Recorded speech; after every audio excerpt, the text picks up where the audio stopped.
Number 2. Kensuke Sasaki. Kensuke Sasaki was born on August 4th, 1966, in Fukuoka, Japan. He debuted as a wrestler in 1986 and wrestled in Japan, Canada, Europe, and Puerto Rico. By the early 1990s, he was a mainstay in New Japan Pro Wrestling, where he formed a popular tag team with Hiroshi Hase. He also became a trainer at the New Japan Dojo at around this time. New Japan was founded in 1972 by Antonio Inaki. Inaki believed that fans could only take pro wrestling seriously if wrestlers were legitimate fighters. Trained in martial arts, Inoki set about creating the New Japan Dojo, renowned as the toughest wrestling school in the world, where aspiring wrestlers had to learn how to fight for real before they learned how to fake it. Inoki transformed himself and his promotion into a massive success in Japan. While WWE enjoyed a greater global popularity within their home countries, New Japan was far more popular. Millions more watched Inoki wrestle in Japan than had ever watched Hulk Hogan wrestle in America. Japanese singers and actors were eager to be seen in public with New Japan wrestlers, and the promotion had strong and notorious ties to the Yakuza, the Japanese mafia. While he was a talented and popular performer in his own right, Inoki's ego grew to massive proportions, and he paid enormous amounts of money for athletes such as pro boxer Leon Spinks and judo gold medalist Wilhelm Ruska to lose to him in fixed martial arts matches. He even fought Muhammad Ali to a draw in 1976 in a match that the authenticity of is disputed to this day. Among other exploits, Inoki hyped a martial arts fight with Ugandan dictator Idi Amin, which was cancelled due to a coup, was gifted 2 ceremonial swords by Iraqi dictator Saddam Hussein, which he promptly lost in an airport, claimed that he was working on inventing a machine for the Cuban government which would recycle crushed sugarcane stalks into fuel, and even claimed to have invented a perpetual motion machine. While working as a trainer for New Japan, Sasaki performed his duties with an attitude typical of the promotion.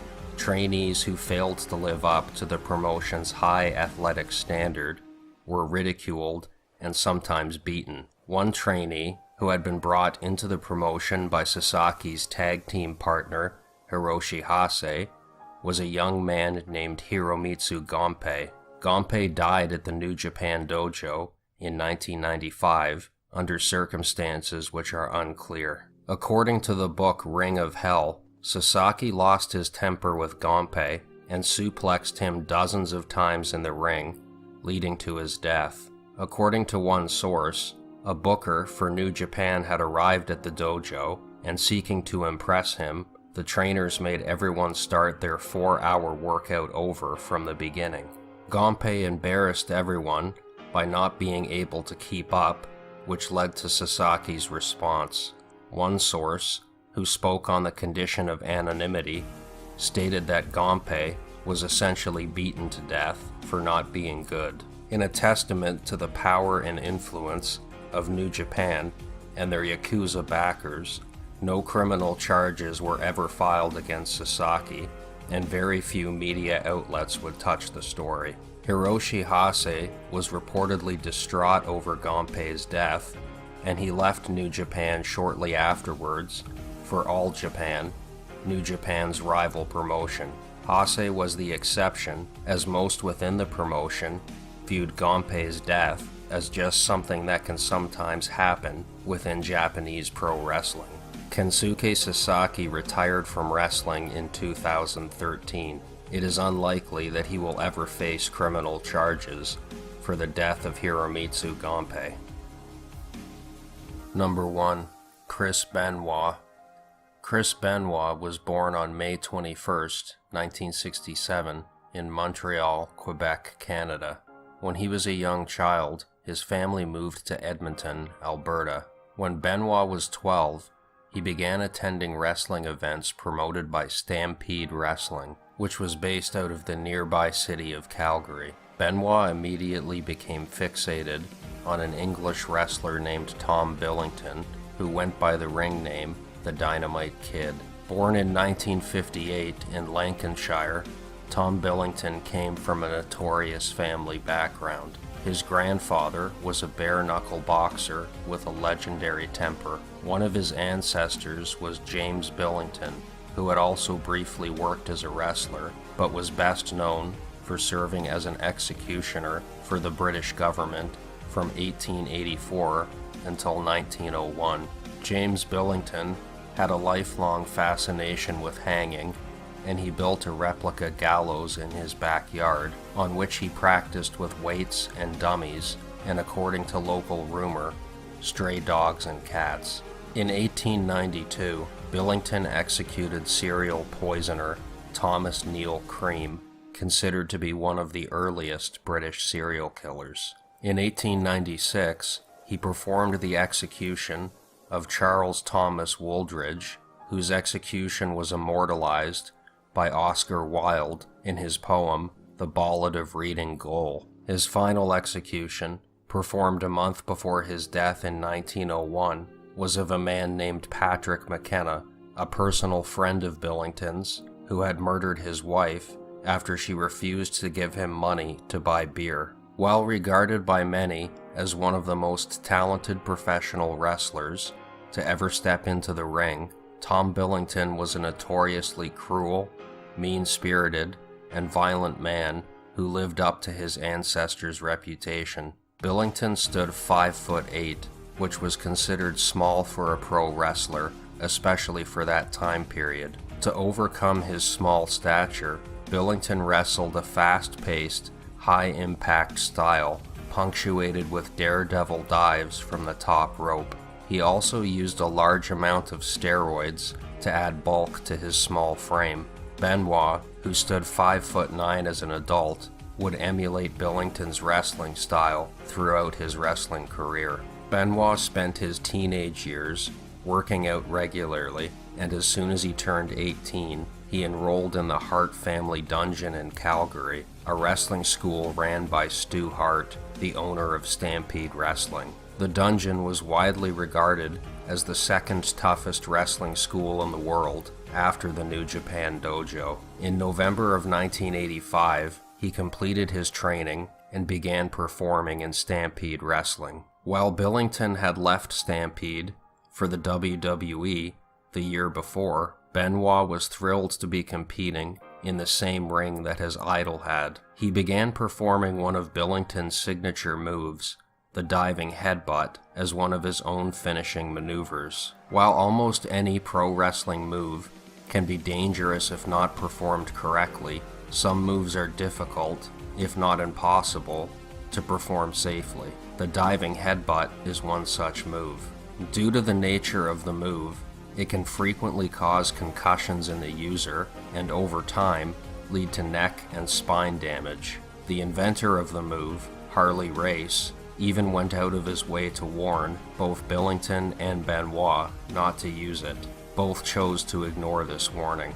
At around this same time, Benoit also began his notoriously large steroid usage, which he would continue throughout his career. By the mid-1990s, Benoit had become a popular wrestler in Canada, Japan, and Mexico. He was one of the first non-Japanese wrestlers to graduate from the New Japan Dojo, and as a graduate of the two toughest wrestling schools in the world, he had immediate respect in any locker room he set foot in. Still, he had yet to break through in the United States. By this time, Tom Billington's wrestling style had taken its toll on his body, and he retired from wrestling in 1994. Within a few years of his retirement, he lost the use of his legs and remained confined to a wheelchair for the rest of his life. If Benoit learned anything from the downfall of Tom Billington, it was not evident in his behavior. In 1995, Benoit signed a contract with WCW, the only American promotion to ever rival the WWE. Hardcore American wrestling fans who had followed Benoit's career were thrilled that the man they considered to be one of the best wrestlers in the world would finally get his chance in America.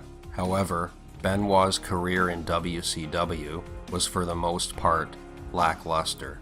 Early on in his WCW career, Benoit feuded with Kevin Sullivan in a storyline that would change his life.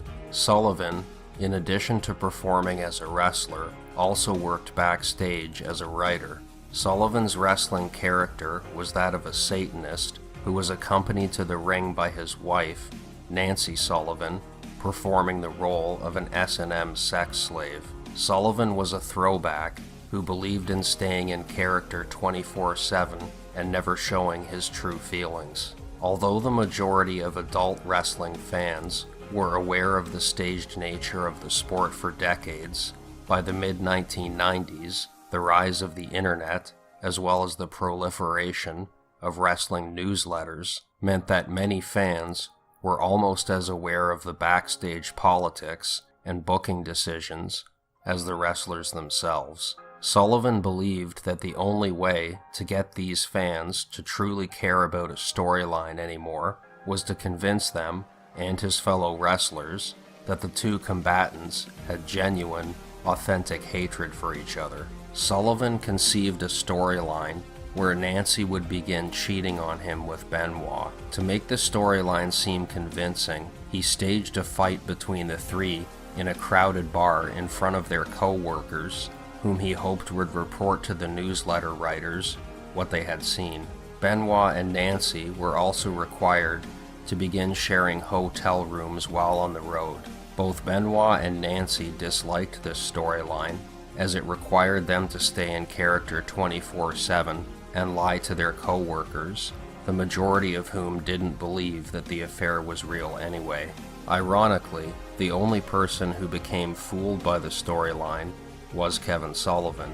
Watching Chris and Nancy together, he slowly became convinced that the affair was real. After being told to fake having an affair with Chris Benoit, and then being yelled at, and according to some sources, beaten for having an affair with Chris Benoit, Nancy decided that she might as well have an affair with Chris Benoit. Chris and Nancy became a couple for real, and Nancy divorced Sullivan in 1997. Although Benoit was married by this time and had 2 children, he divorced his wife as well to be with Nancy.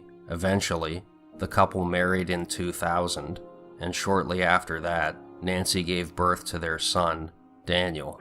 Also in 2000, Benoit finally signed a contract with the world's largest wrestling promotion, the WWE.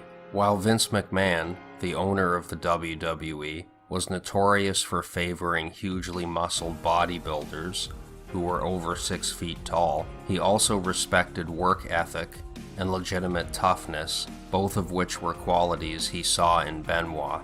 In 2001, Benoit suffered an in-ring injury that required surgery to repair his neck, despite being told that it would be months before he could begin training again. The very next day after his surgery, he began working out by scaling flights of stairs in the hospital. He returned to the ring in 2002. In 2004, Benoit entered the WWE's annual Royal Rumble event at number 1. In a Royal Rumble, 30 wrestlers enter the ring at timed intervals. A wrestler can only be eliminated from the match if he is thrown over the top rope and has both feet touch the floor. Benoit outlasted 29 other men, and over 1 hour after the match began, he last eliminated the 7-foot-tall, 500-pound Big Show to win the match, guaranteeing himself a world title match at that year's WrestleMania. It was a sign of WWE's high esteem for Benoit that they trusted him to keep himself entertaining for an hour of in-ring action. At WrestleMania, Benoit defeated then-champion Triple H and Shawn Michaels in a 3-way match to win the World Heavyweight Championship. His reign as champion lasted 4 months, and many viewed his booking as lackluster. A reason why may have been the influence of Vince McMahon's daughter and Triple H's wife, Stephanie. Stephanie was increasingly becoming a backstage powerhouse and reportedly opposed Benoit becoming champion. Stephanie believed that the only viable champions were the big, jacked-up bodybuilders, like those favored by her father, or charismatic, good-looking men who the men in the audience would idolize and the women in the audience would want to sleep with. As Benoit did not possess these qualities, many believe this was the reason for his disappointing championship reign. Benoit stayed with the WWE in a mid-card position, which many fans, who were well aware of Stephanie and Vince's prejudices, believed would be the highest position he would ever again fill in the company. On November 13th, 2005, Benoit's colleague Eddie Guerrero was found dead in his hotel room. Guerrero, who at 5'6" was even shorter than Benoit, had nevertheless became a champion in WWE thanks to his in-ring charisma. Remembered by all who had known him as a kind and gentle family man, Guerrero had been Benoit's best friend since they met while in WCW. Eddie had died at the age of 38 due to an enlarged heart due to years of steroid abuse. According to those who knew him, Chris Benoit was never the same person after Eddie's death. In a series of tribute shows performed in Guerrero's honor, Benoit openly broke down crying several times on camera. As a means of providing for Guerrero's family, WWE hired his widow, Vicky, as an on-screen character. Like many wrestling promotions, WWE often blends real life into their on-screen storylines, and the relationship between Benoit and Guerrero became a part of the story. In one on-screen moment, which may have reflected reality, Vicky told Benoit that his continued public grief over Eddie's death was preventing her from moving on with her life. Many believe that participating in this storyline likely had a negative effect on Benoit's mental health. By this time, there were other negative effects on Benoit's health that were increasingly becoming a problem. Due to years of his high-impact wrestling style and frequent use of the diving headbutt, Benoit had suffered countless concussions throughout his career, which is now known to lead to dementia, depression, and violent mood swings. As well, while it is not uncommon for wrestlers to continue performing well into their 40s or even their 50s, most will generally tone down their wrestling style as they age. As Benoit's in-ring persona relied on his fast-paced, high-impact style, he refused to slow down, despite the fact that he was in his late 30s and had a surgically repaired neck. This led to a massive painkiller addiction. By 2007, his home life had begun to deteriorate. He fought frequently with Nancy, and although she would deny that he had ever been physically abusive towards her, he often broke furniture during their fights. In a journal he kept, where he wrote as though he were speaking to Eddie Guerrero, he detailed a series of apocalyptic dreams. He kept his son Daniel in a special locked-down school and had his driver take differing routes home, as he was paranoid that people were following him. In early June, Benoit purchased a new life insurance policy, which named his ex-wife and their 2 children as his beneficiaries, which led to an extremely violent fight with Nancy. On June 21st, Nancy called a friend in a panic and said, "If anything happens to me, look at Chris." On Friday, June 22nd, Benoit visited his doctor, Phil Austin III, who filled his prescription for 120 Lorcets, a painkiller. After returning home from his appointment, Benoit was seen outside his home barbecuing with Daniel by his side.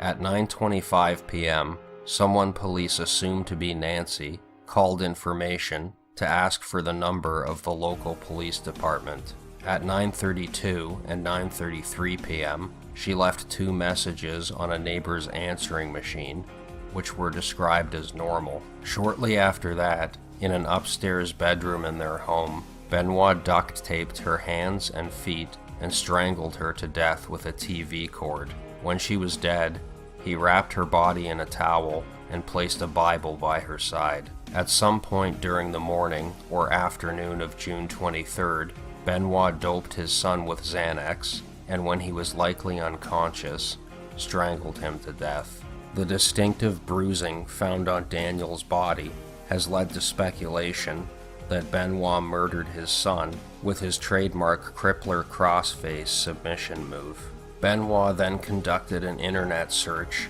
for information on the Old Testament prophet Elijah, whose greatest feat was persuading God to resurrect a child. He also searched for information on the fastest way to break a neck. That night, he was supposed to wrestle at a non-televised WWE event in Beaumont, Texas, so he phoned his friend and colleague, Chavo Guerrero, Eddie Guerrero's nephew. Benoit told him that Nancy and Daniel were sick with food poisoning and he would not be able to make that night's show. Sensing something odd in Benoit's demeanor, Guerrero asked him if anything was wrong. Benoit told him that everything was fine, and then in a forced tone told Guerrero that he loved him before hanging up. Benoit then spent some time wandering around outside of his home. A neighbor saw him, and in a conversation she later described as extremely odd, he told her about Nancy and Daniel's supposed food poisoning. At 3:53 a.m. on Sunday, June 24th, Chavo Guerrero and another WWE employee received text messages on their phones. The messages provided Benoit's address and stated that his dogs were in the enclosed pool area and his garage side door was open. He then sent the same message 3 more times from Nancy's phone. Satisfied that someone would come to investigate, Benoit went down to his in-home gym and used a weight machine to hang himself. On Monday, June 25th, police made a welfare check at Benoit's home and discovered the bodies. 14 hours before the bodies had been discovered, someone had edited Benoit's Wikipedia page to state that Benoit had missed bookings due to the death of his wife, Nancy. The edit was a huge coincidence, and I covered it in greater detail in my video on 10 of the strangest coincidences ever, which will be linked at the end of this video. In the aftermath of Benoit's death, many would blame steroid use or painkiller addiction for his actions. However, the most likely explanation was brain damage from repeated untreated concussions. Upon autopsy, Benoit's brain resembled that of an 85-year-old Alzheimer's patient. The offices of Dr. Phil Austin were raided, and it was discovered that the patients of this one small-town doctor were consuming, on average, 1,370 prescribed doses a day. In 2008, he was charged with 175 counts of overprescribing medication and admitted at his trial in 2009 that he had sometimes prescribed medication without even examining a patient first. He pled guilty to all 175 charges against him and was sentenced to 10 years in prison.